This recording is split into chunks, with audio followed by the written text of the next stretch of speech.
Hi everyone, happy Friday. I hope you're all doing well despite the new challenges that we're all facing. And thank you for joining us today for this session on wellness routines for uncertain times. We're really excited to be able to share some information about the importance of goals and creating some structure in your life, especially when dealing with so much change as we all are right now.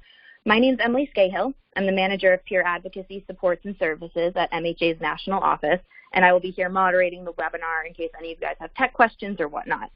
Our presenters today are Patrick Hendry and Kelly Davis. Patrick Hendry is MHA's Vice President of Peer Advocacy Supports and Services. He has worked as a mental health advocate for the past 24 years. His areas of expertise include peer-provided services, self-directed care, organizational development, and management and sustainability.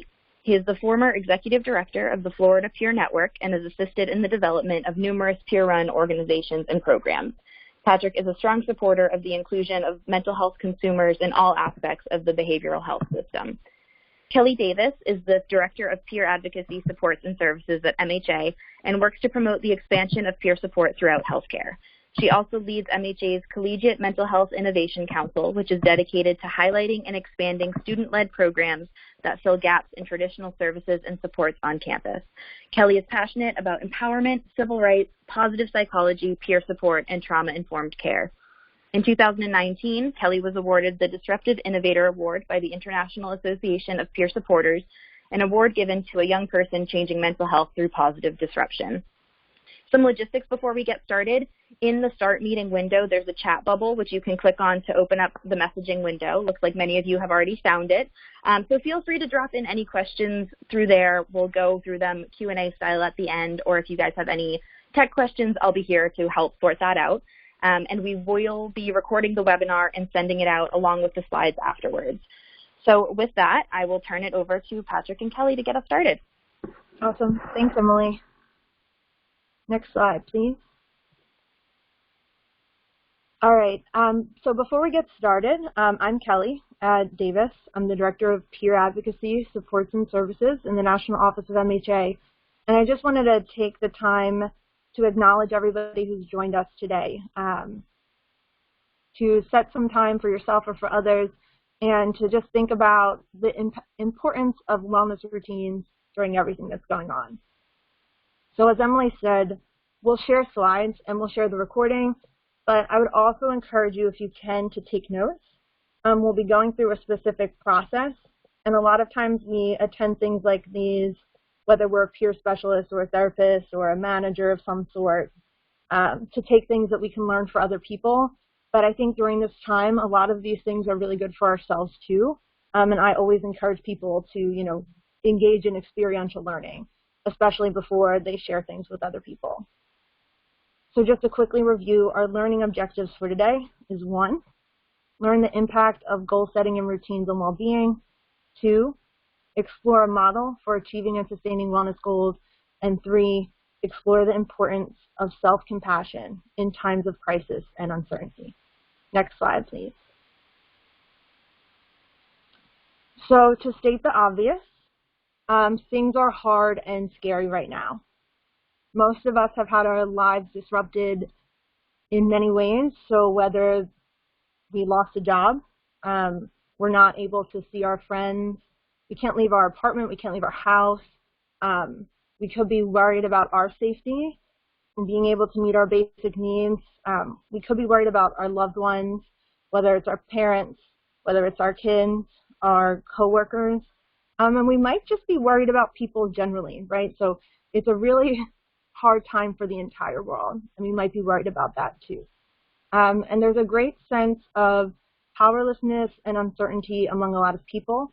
If we don't know how long this is going to happen, how it's going to affect us, how things will play out. And people can react to that sense of powerlessness in different ways. So maybe we want to maybe we just have the urge to disengage with everything. Maybe we want to pour ourselves into one specific activity. But in a time of crisis, we react in all different ways. And one of the things that helps people generally with our well-being is routine. And maybe before this, we had this awesome routine. We spent all this time working and figuring it out. This works for me at this time. I go to the gym right before I go to work. And a lot of us don't have access to the things that we were doing to support our well-being. So if I used to go to the gym, now I can't go to the gym at all. Maybe I can modify it by my house, but the things that I really like to do to support myself aren't available in the same ways that they were. The other piece, too, is even if we have the tools, even if we've modified them, the intensity of what's happening or maybe the disruption that we've faced in our jobs, in our homes, in our relationships has made life really challenging, and they're not working even when we're doing them in the same way anymore. Next slide, please. So do want to emphasize that even when things are in flux and when things are scary, and it can be hard to think about the future, habits are really important ways for us to kind of cope and navigate in this time. So generally, habits make us feel healthy and safe, right? This is what I do, and I do it every day. We've spent a lot of time, many of us, building and figuring out which works for us. We have a sense of normalcy, again, like this is what I do, this is what makes me feel safe.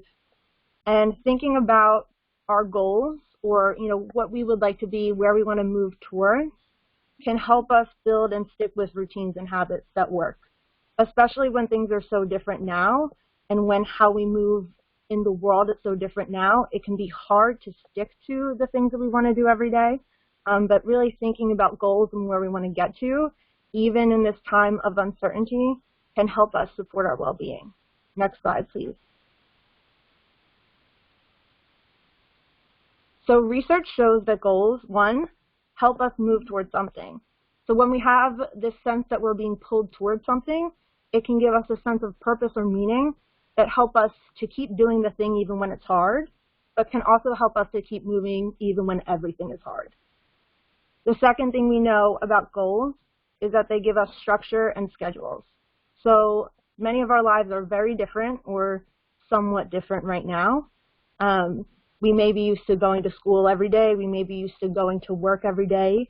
We don't have that structure anymore. Even if, we're parenting, we have kids at home, just the way that things were scheduled, things can start to blur together, right? You don't have the same steps to your day, so it can all start to blur. I don't know if you've seen a lot of memes saying, just a reminder to everyone, today's Thursday, today's Monday. But it can be really hard when we lose that structure to have a sense of even what's happening. So goals and the steps to get to them help us create a sense of that stability and structure in our lives. And the last piece is that goals have been shown to boost our self-esteem, so that's how we feel about ourselves. So when we have goals and we move towards them, even if we don't get them in the exact way that we wanted, doing the things and taking the steps increases our positive feelings about ourselves, but it also increases our sense of self-efficacy. And self-efficacy is incredibly important for our well-being. And self-efficacy just means that we believe that our actions matter. And in a time where many of us are feeling really powerless or out of control, self-efficacy in particular, and boosting that can be really helpful. Next slide. So just a reminder, we're going to be talking about goals and how you can set yourself up to move towards the things that are important to you. But I don't know if other folks have been seeing this. Just wanted to set a reminder before we go into this that you can use this time to create and work towards whatever is meaningful and feels good to you. So there's a lot of things going around of, use this time to learn a new language, use this time to write your memoir or your best-selling book, or all different things like that. Or even a lot around like weight loss and dieting. And just wanted to take this time to set the expectation. You can probably tell that I'm a yoga teacher, but just to set the expectation that goals are really creating meaningful goals that help us create a meaningful life is about identifying and moving towards the things that are personally meaningful to you. So that could include what other people suggest you to do, but it does not have to. Next slide. Okay, and just to create even more context for goal setting during this specific time when there's so much uncertainty, and for many of us, right, this is a whole different scale than we're used to, but we do go through times of crisis in our personal lives too.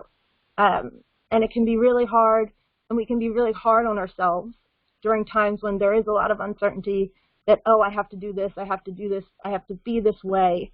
And again, just a reminder that we want to make sure folks are, meeting yourself where you are in your current circumstances.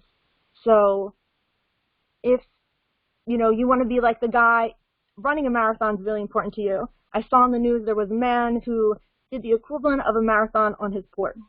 Awesome. If that's your thing, that's really exciting, and totally set that challenge, that goal for yourself. But if you're having a hard time getting out of bed, that's okay too. And this is not to shame folks wherever they are. Think about how you can use what's worked for you in the past. So many of our access, for example, if you were a swimmer, you don't have a pool that you can go to, many of us.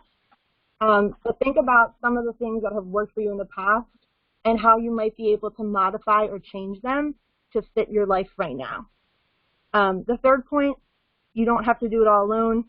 We're the peer advocacy, peer support department, so I want to encourage people when they're making goals, or even during this hard time generally, to seek out communities of people, whether those are people in your network or communities online of people who are doing similar things or moving in similar directions, that you can reach out and find them for support. And this is not about you doing something all by yourself. You don't have to. And the last point, just to reiterate, that the focus of our goals during this time, and probably generally, are really about focusing on empowering us as people to make decisions and lives that feel aligned with who we want to be. So that means they're very personal, and they don't necessarily have to be the kind of typical goals that you would hear about or that we think of when we think about goals. Next slide. And I will turn it over to Patrick to walk you through a specific exercise. Again, if you have a pen and paper or you want to use your computer, it could be really helpful to just walk through this, or otherwise feel free to listen along. Thank you, Kelly. So we're going to talk a little bit about setting goals, but the first thing is really, what do we mean by goals? Because there are multiple levels to goals. People set goals every day. There's always that New Year goal of, what are you going to do in the new year? Well, I'm going to lose weight. That's probably the most common goal that people say. And maybe they go and join a gym, but do they continue going? Do they lose the weight? Usually they don't, and there's some very real reasons why that is true.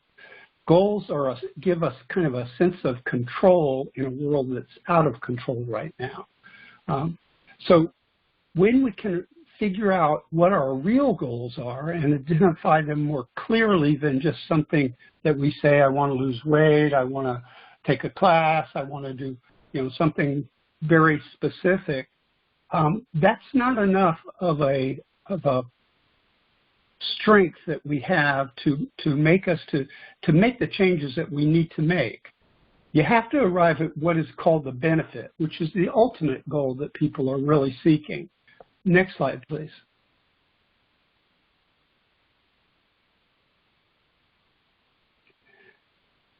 So if somebody says the example, I want to lose weight, by the way, a lot of this material comes from the WHAM course, if any of you are familiar with it, Whole Health Action Management.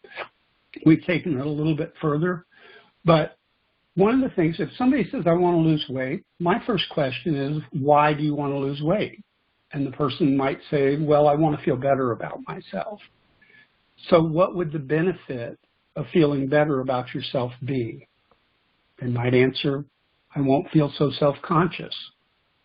So if you don't feel so self-conscious, how will your life be different? And they may say to us, I would feel more comfortable around people. And the next question might be, okay, so if you accomplish that, what are you going to be able to do that you can't or are not doing now? And the answer might be, I'll be able to meet new people and make new friends. And maybe that's the real benefit. Maybe that's actually the goal. Next slide, please.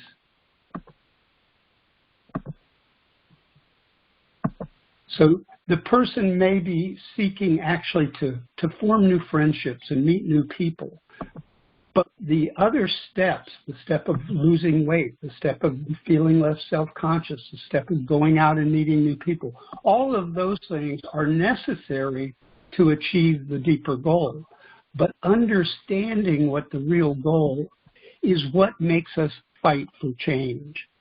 You know, we have many people, again, in teaching WHAM courses over the years, probably the most current, popular goal that everybody had in a whole health kind of way was to lose weight. And I remember talking with one woman, and we went through the series of questions, and we kept going a little deeper because she had many, many layers. She wanted to lose weight because she would go out more, or she could fit into some clothes that she had, which would then make her feel more confident to go out more and things like this. When we got down to her final choice as the goal, it was to stay alive long enough to see her daughter get married. That was that woman's real goal. But she started with, I want to lose weight. So when you can arrive at a person's really deep-seated desire, then people are inclined to make changes in their life. Changing habits, which is what we do, is difficult. Next slide, please.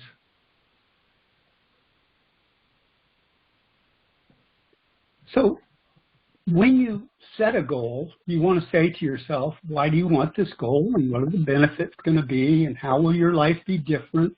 And if you accomplish it, what can you do then that you aren't doing now?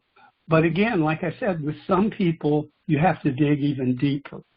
And one of the ways that you'll know about that is by how confident they are. And we're going to talk about how you can rate confidence when you set a goal for yourself.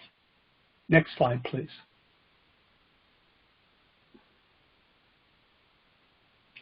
There's a measure or a tool that we frequently use in setting goals and trying to create new habits in our life, and it's called the impact criteria. The I is, does it impact the quality of your life? And you want the answer to be yes. Is it measurable in terms of knowing that you've accomplished it? And again, you want the answer to be yes. Is it positively stated as something new that I want in my life? Is it a real change? And the answer again is yes. Is it achievable in my present situation with my current abilities? And again, here you want the answer to be yes. And with each of these, if the answer isn't yes, then you have to kind of reevaluate how you're going to frame that goal and how you're going to approach it. C, does it call forth actions that I can take on a regular basis to create healthy habits? And then T, is it time limited in terms of when I will begin and when I will accomplish it? So all of those things, you want the answer ultimately to be yes. And it isn't always going to be yes when you first begin to set goals. So what you do is with each one of these, for instance, if you say, is it measurable? Well, if your goal is, the goal that you're working on immediately is weight loss, you can measure it by the amount of weight you lost. You can measure it by the amount of time that maybe you exercised or the distance that you walked or any number of things. So if you can achieve all of these little things and say, for instance, with time, if you say, I'm going to do this, I'm going to exercise, and then I set my next goals, maybe I'm going to go out more, and I'm going to try and meet new people and all this stuff. When do you hope to accomplish the final goal that you're going after? And being able to establish a time limit is important because that's how you judge yourself. And if you feel like it can just go on forever, then there's always the opportunity to not push forth to get that goal achieved. Next slide, please. So once you determine a goal, and again, let's stick with the one we have, starting off with weight loss and coming down to, the final goal for some people might be that they're pre-diabetic and they want to lose weight because they don't want to have full-blown diabetes. It may be that they have heart disease or COPD and they're afraid that it's going to get worse and they want to take their health back under control. So your goal when you establish it, is let's say it's to make friends, you then need to actually create a series of steps that will get you to the goal. And the steps you set up in the beginning don't take you from the beginning to the final goal. We do it in increments, and we'll talk about why we do it that way in just a minute. Learning to create what we call an action plan or a series of steps that we will take to try and reach our goal is really critical to success. The actions have to be something that the person can do on a regular basis in order to create a new habit. There's some science behind the idea that creating new habits follows a certain pattern. And most of the literature says that it takes approximately 9 weeks of doing an action over and over before it becomes a new habit. Next step, please. Slide, please. Sorry. So use this format to state your goal. Let's say, again, that the person came down to the final thing was they wanted friends. To state your goal before you begin to take action, you might say, in order to make new friends, I will lose weight so that I will feel better about myself. I'll go out more often and meet new people, and I'll do this over a 6-month period. And so you've met all the criteria in that. You've got a series of steps you're going to take in order to achieve that ultimate goal, and you've got a timeline for when it's going to happen. So, for instance, if we say that someone is going to, again, with the lose weight, and that's where they're going to start, their first week, their goal might be for the first week, well, I'm going to go out and I'm going to walk around the block, and I'm going to do that 4 times in the first week. And so they make that as their plan. I'm going to do it at the same time. So let's say they're planning to do it in the morning, maybe before they go to school or they go to work or their other daily activities begin. So they know what time they're going to do it. They decide what days they're going to do it. They've decided the amount, which is to walk around the block, and then also the reoccurrence, which is they're going to do it 4 times a week. Next slide, please.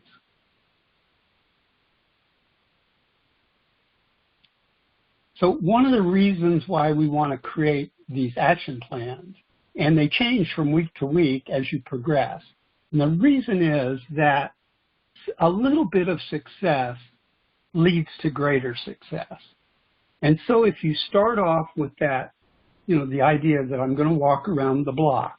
Now, if you were to say to yourself that your first step is, I'm going to run a mile, and you haven't run in years, and you're overweight, your health isn't too good, maybe you have breathing problems, saying to yourself in that first week, I'm going to run a mile, is not probably something that's really going to happen. And so what's going to happen to you if you fail in achieving that goal?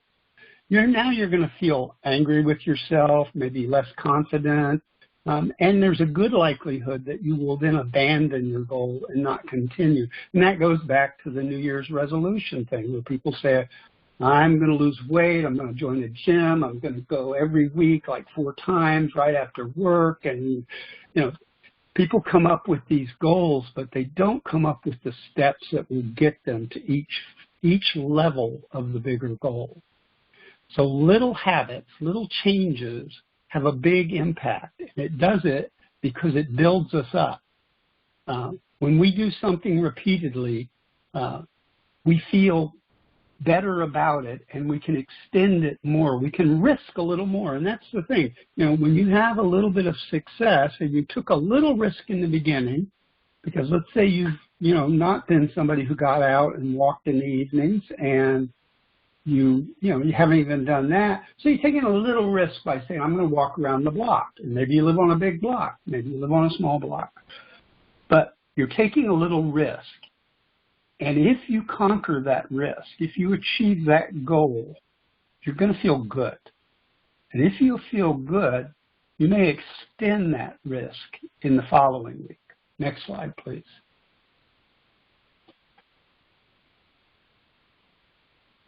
The internet is really slow these days. You know, everybody's having to do their meetings online. Every company in the country, just about, people are working remotely.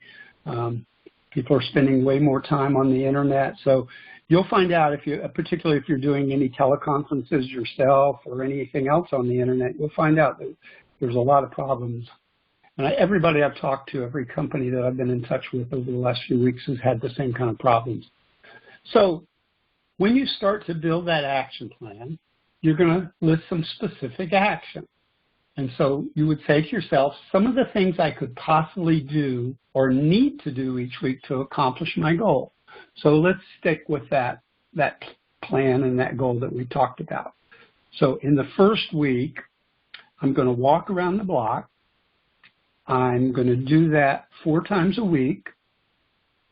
And at the end of that week, if I've achieved my goal, I'm going to extend it to a greater amount of time or frequency, greater amount of distance or frequency.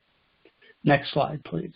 So you literally write out these steps, because then you go back to it every day.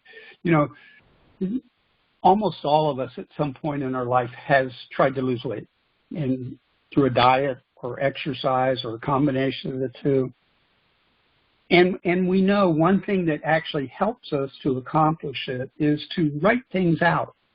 Many people function that way. When they write it down on paper and it's right there in front of them to refer back to it, then it's really, it works as something that helps us to stick with what we've said we're going to do. The plan should answer these questions. What will I do? How much will I do? How often will I do it? And when will I do it?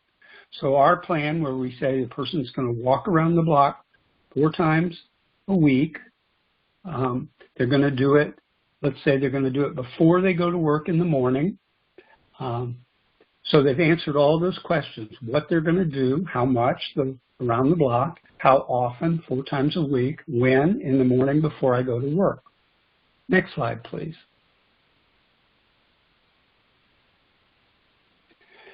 Now, there can be problems with this, and this is where you want to do a self-check. And there's something that we call the confidence scale. So once you've created this plan, you want to know, am I actually going to do it? And we know, as I said before, that when you have successes, it gives you the desire to set more goals and move even further. So when you build your first action plan, or you're working with somebody, helping them to build an action plan to achieve a goal, probably most of you on this call are going to be, hopefully you'll use some of this in your own life, but you can also extend it out to other people. And so you go through each of these things with them. You want the person, or you want yourself, to describe how confident you feel that you're going to accomplish that week's plan. And you want to rate it on a scale of 1 to 10. So 1 being the least confident and 10 being the most confident. And your score really should be 7 or higher. Next slide, please. If your score isn't 7 or higher, which means you're pretty confident you're going to be able to do this, you're not absolutely sure, otherwise you probably would have set a higher goal. But if you're pretty confident you're going to do it, then then you're ready to go. If it's below 7, you can make it higher. You can build your confidence by doing a number of different things. You could lessen the actions, either how many or how much. Or in the case of the walking around the block, you could say, you know, I'm going to only do it twice a week. Or, you know, I'm going to walk partway around the block, and then I'm going to take a rest, and then I'm going to walk the second half of the block. So there's ways that you can then begin to rebuild your confidence by changing the degree of the steps that you're planning to take. When you do that, when you would identify what the barriers are, and then you adjust them. So maybe, 4 times, that's a lot to do. It's a lot to do because I don't know if I have the willpower to do it. It's a lot to do because it's going to take me getting up a little bit earlier 4 times a week, and I'm not quite ready for that. You might want to change when you do something. That might build your confidence. And you can also build your confidence by bringing in someone else that can support you in your goals. You might have a friend that will remind you every couple of days. Remember now, hey, did you walk yesterday? So you plan to walk tomorrow, or today? Was this another day for walking? Somebody who cheers you on. When we first started talking about recovery in the peer world was back in the 90s, and I was running a peer-run organization at the time when we first started using that word, which had been used all the time in the substance use world, but it had not been used in mental health. And then we started talking about recovery, and there was some stuff coming out of Boston College, and there was our people talking on the West Coast and saying, people can recover and all this stuff. We wanted to know, what does that mean? What do we mean when we say recovery? So we sent out these surveys, and we did it 3 years in a row. And 3 years in a row, the number one answer about what helped people recover was having at least one friend, one person who believed in them. That's the power of peer support. If you're feeling unsure of yourself, but you've got somebody who is either going to walk with you, or they're going to help you to remember, or they're just going to believe in you, you're going to build your confidence. And when you build your confidence, it becomes easier to take those actions. Next slide, please.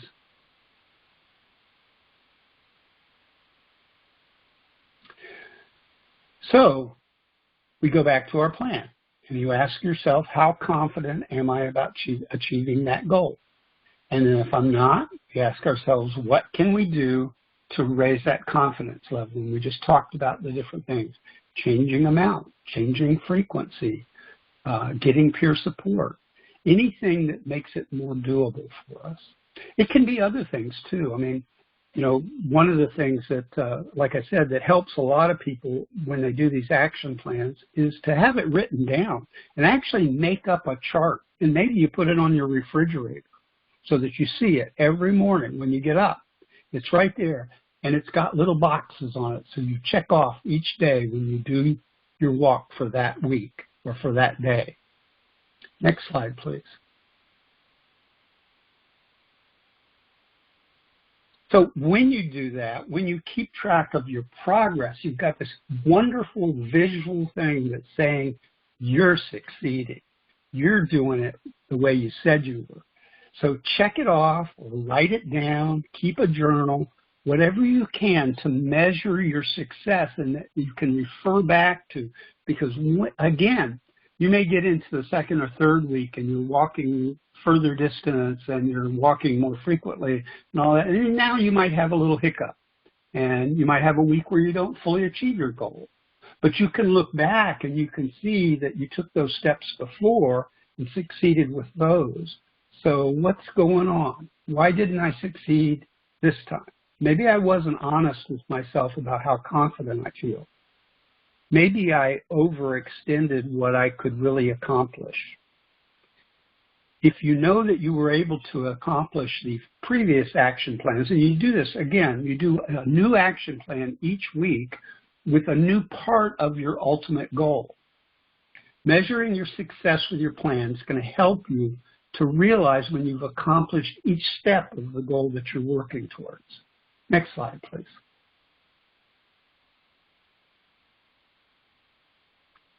So, we want to build new healthy routines, routines being habits. And so setting and achieving goals that are deeply too important to us, that requires change. So for instance, for the person who wants so desperately to have friends and they don't have them, and it's going to require them to actually step outside of their comfort zone, and they're going to take those baby steps to get there, but they want to achieve that goal. That's change. And change is tough. It's difficult. Good change is even difficult. You know, you might get a new job and it's going to pay you more money. And that's a little scary because maybe you never did that work before. You're going to be around new people. You're afraid they're going to be watching you and judging you. So even good change can be very difficult. So using small goals and action steps that lead to success also leads to the bigger, more deeply meaningful goals and actions that we really want in our lives. The ability to produce meaningful change in our lives, it promotes health.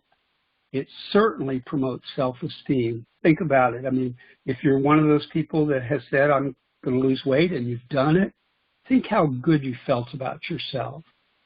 And when you have higher self-esteem, it also builds a more positive worldview. And right now, that is so critical for us because as we look at the world around us right now, it's a strange new world for all of us. We've never experienced anything like this. We've never had a time in our country, certainly, where people could not connect at all face-to-face, where people felt fearful every day that something might happen. They might either get ill or they might lose their job and not have a job to go back to when things change. All kinds of things. They might lose someone who's really important to them. You know, so anything you can do that makes you feel good about yourself will help you to feel more confident in dealing with this very difficult world we now live in. And so, Kelly, I'm going to give it back to you.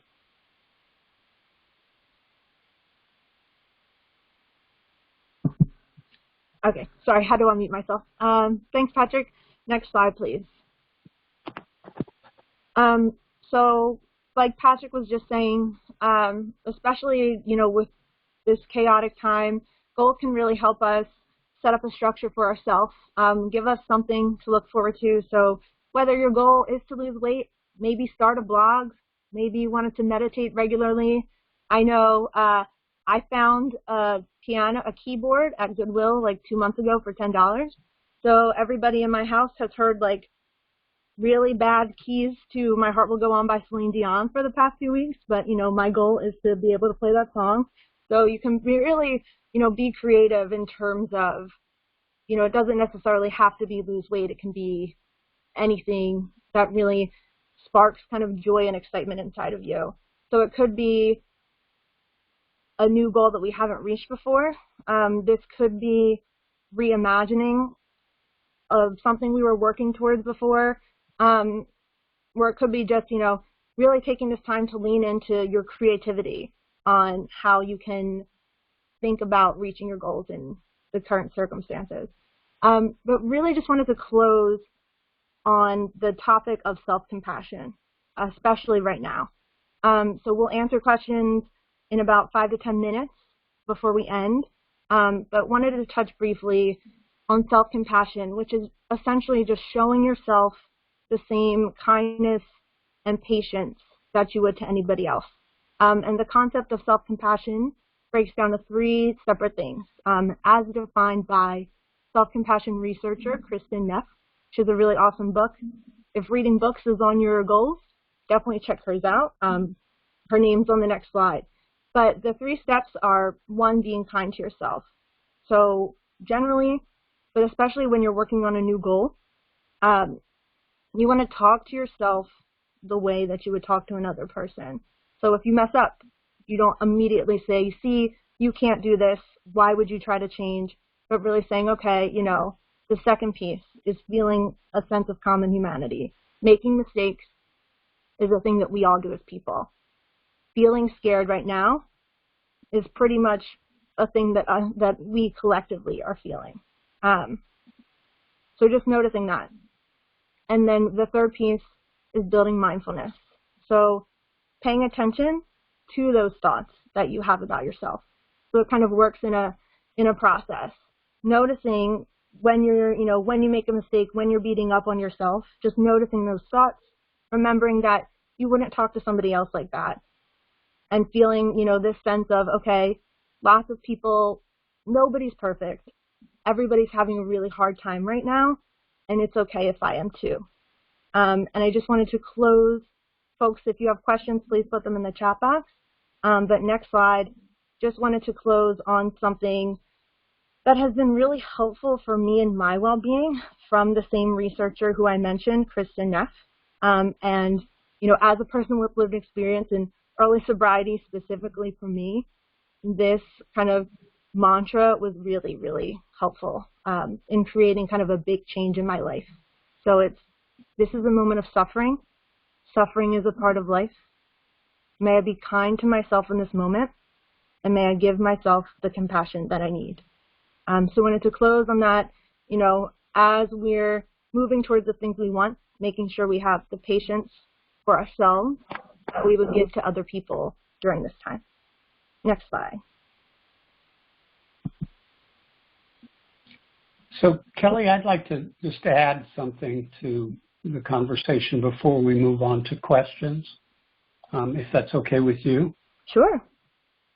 Okay.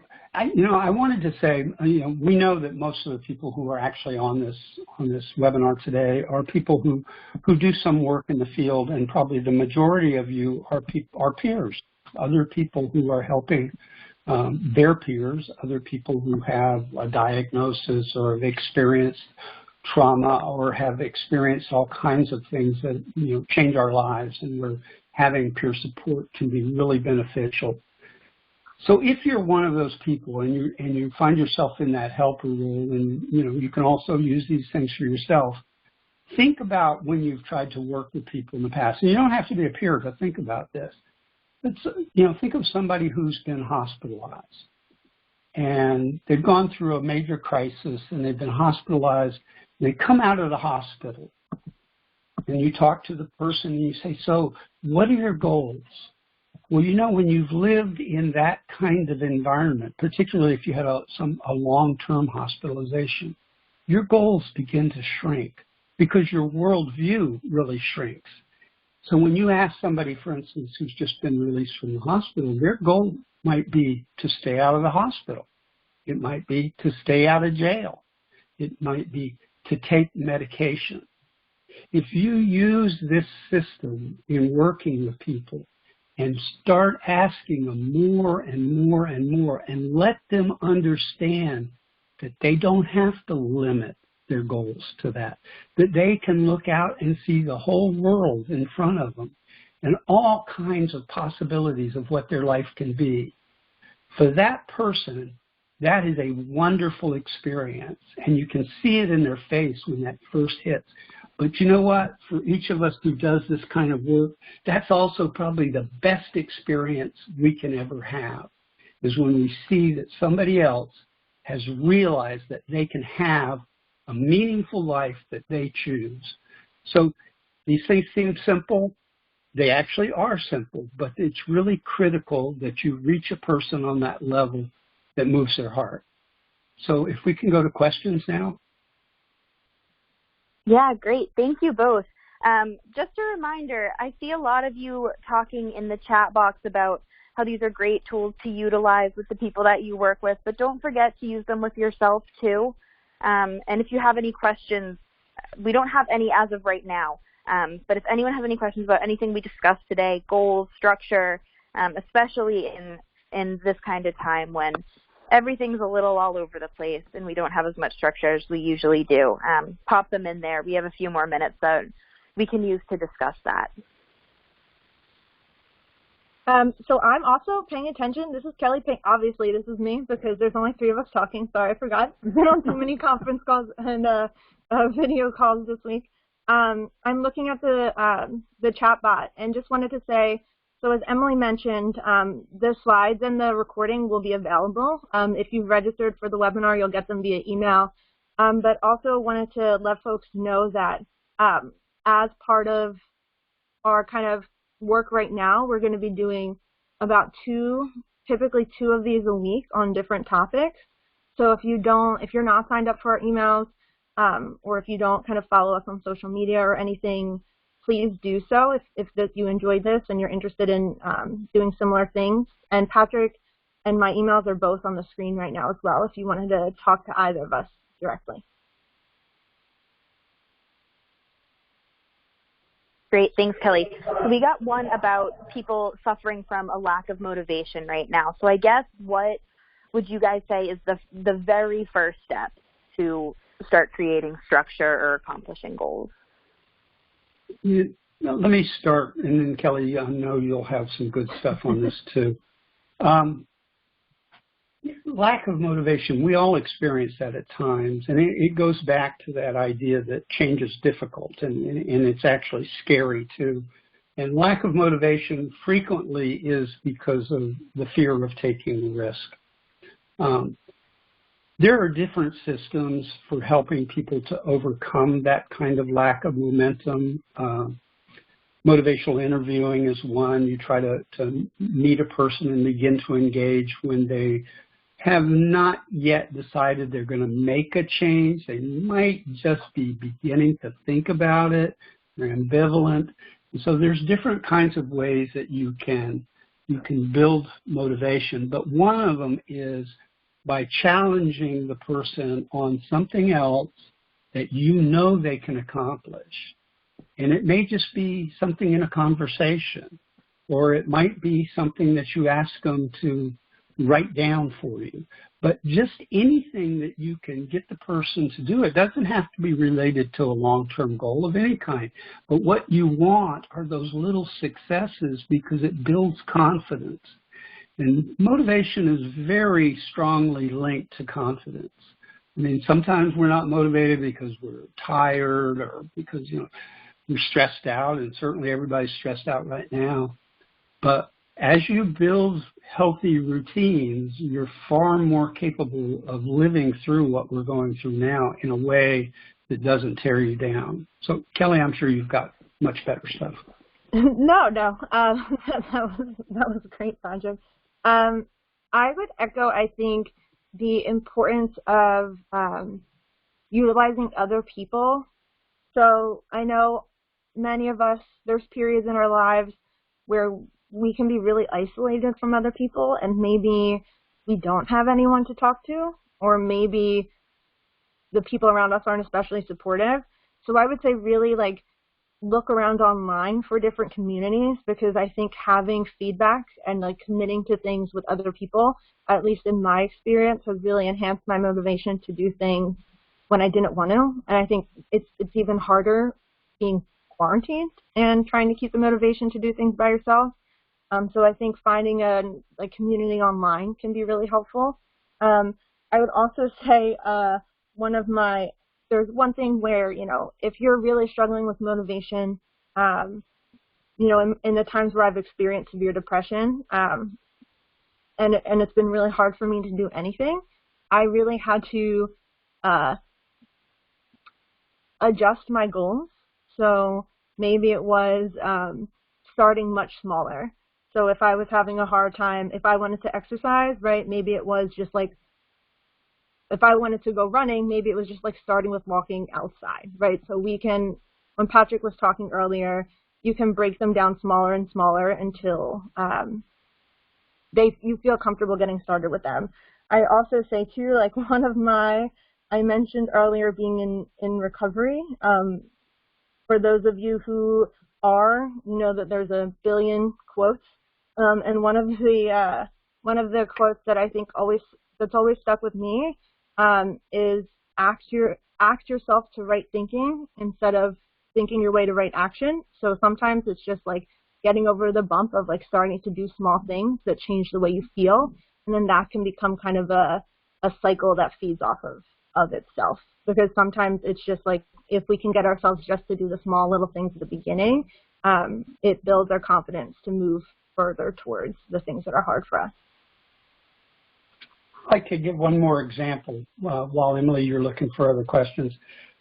My son has just come through a 5-year period of crisis, and where he was extremely paranoid, some frequently delusional, extremely depressed, and had absolutely no confidence in himself whatsoever. But the one thing he did remember that had been so meaningful in his life was when he was working previously. Now he knew he wanted to work, but it scared him a lot. He was very afraid of it, and so he wouldn't put himself out there to take that risk and be turned down. So I like to take photographs, and my son has taken photographs over his life, and he's actually got a really good eye. So I asked him if he would go out with me, and we live in South Florida, and we went out and we took some pictures of some of the water birds and some alligators and things like that. And when we came back and we started looking at our pictures, you know, I saw the beauty of his pictures, and I made sure he knew that. And we talked about it, and we talked about maybe the next time we'll try to photograph this, and look what you did with the light here, and maybe you can make some changes there. That made him feel better about himself. And that was the beginning of him getting the confidence to go out and apply for a job. He's now, over the last 6-8 months, returned to work full-time now with a really good job that makes him feel really good about himself. And his overall health, mental health and physical health, has improved dramatically.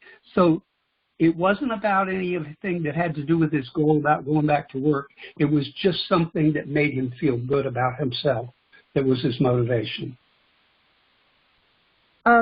And just to, sorry, to keep adding on to what Patrick just said, I'm going to do what I'm about to say is a good thing, is I want to thank Patrick for bringing that point up specifically, because I think right now especially, it's really, really, really important to call out what you see in other people, especially, you know, when they're working towards feeling good, just like naming good things you see in other people and the effort that they're making. Because I think right now, like, even if what we're doing is something that we had an easy time with before, or it seems like it comes, you know, naturally to somebody and they're not having a hard time, I think, you know, we all want to be supported, but I think now is especially a really important time to name those things that we see in other people as well, because it does make a big difference to folks. So Emily, do we have some more? Great, yeah. So we got a number of questions about changes that you would make to this for working with minors. We got a few specifically about elementary age children, if you guys have thoughts on that. Kelly, why don't you start on this one? I know you've been doing this coaching stuff that really can apply here, I think. Yeah, I think, though, like, to be honest and not speak to things that I don't have experience doing, I don't have any experience working with elementary age students. I work a lot with folks who are like adolescent, early adult. So I'm not sure elementary specific. Patrick, I don't know if you had any. Sure. Yeah.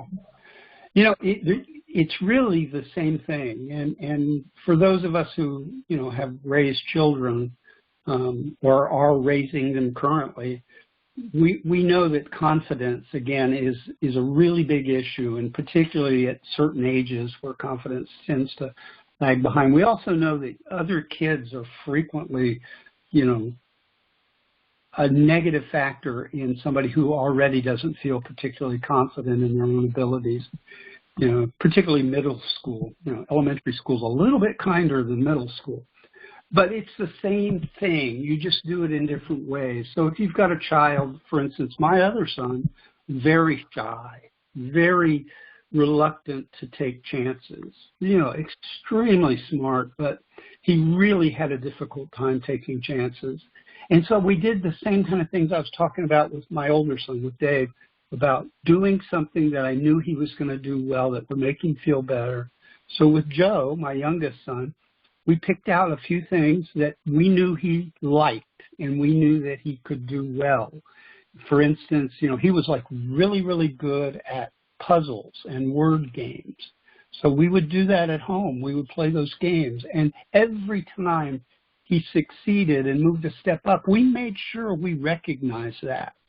And we even went and talked to his teachers because, as I said, he was very, very shy and reluctant to take any kind of risk. And so the teachers cooperated and started doing the same thing because, he did really well in schoolwork, but he would sit and not talk to the other kids, or sometimes he would just walk away from the group. And it wasn't because he didn't want friends. It was because he was terrified of being turned down. So every little bit of acceptance and every little bit of success leads a child or an adult to take a little bit more of a risk and move a little bit further in their life. And if you think about your own life, that's how you've lived your life probably up till now, is that you've done smaller things that have helped you to move on to bigger things. And I think children are very much the same. You just have to make sure you understand your child and understand their strengths and stuff, and you build on those strengths instead of trying to change the barriers that they face. Yeah, I would echo focusing on strengths for kids, but for everybody.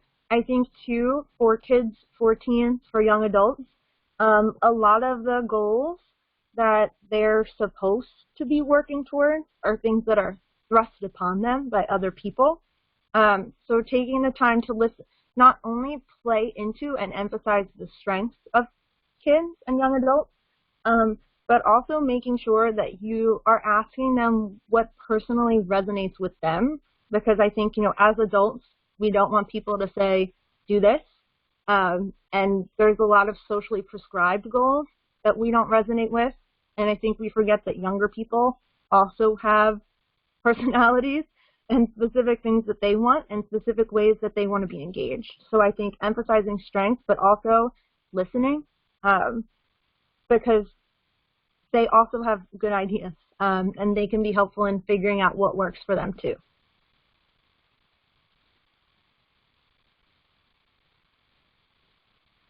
Great. So we have a few minutes left. One last question. How often do you recommend changing or revising goals to make it effective? Well, in using the type of plan that we were talking about, I don't know how many of you are familiar with the WAM program, but it's a program that was created through a SAMHSA-sponsored Technical Assistance Center to provide peer support to people on whole health goals. So in that program, we found that it was really good in order to keep people's interest and also to make them continue to feel good about themselves. We changed the plan every week. And I've run some other groups where we've done similar things. Now, maybe we only met every 2 weeks for some sport groups, so we changed them then. But you change them frequently enough that you are building on the progress that the person's making. You're not letting them just sit there that they've gotten to one thing and then begin to feel doubts about moving forward. Now, you want to, again, it goes back to their strengths. You want to build on the successes that they've had. So, as I said, there's quite a bit of research, again, on building habits, which are, our routines, and building good, healthy ones. And it takes approximately 9 weeks of a repetitive action before it becomes an actual habit, not counting things like drugs or alcohol or other type of things. That it's a different type of habitual behavior with that because of different type of chemistries going on in the brain. But yeah, I think weekly or every other week is something that keeps people moving forward the whole time.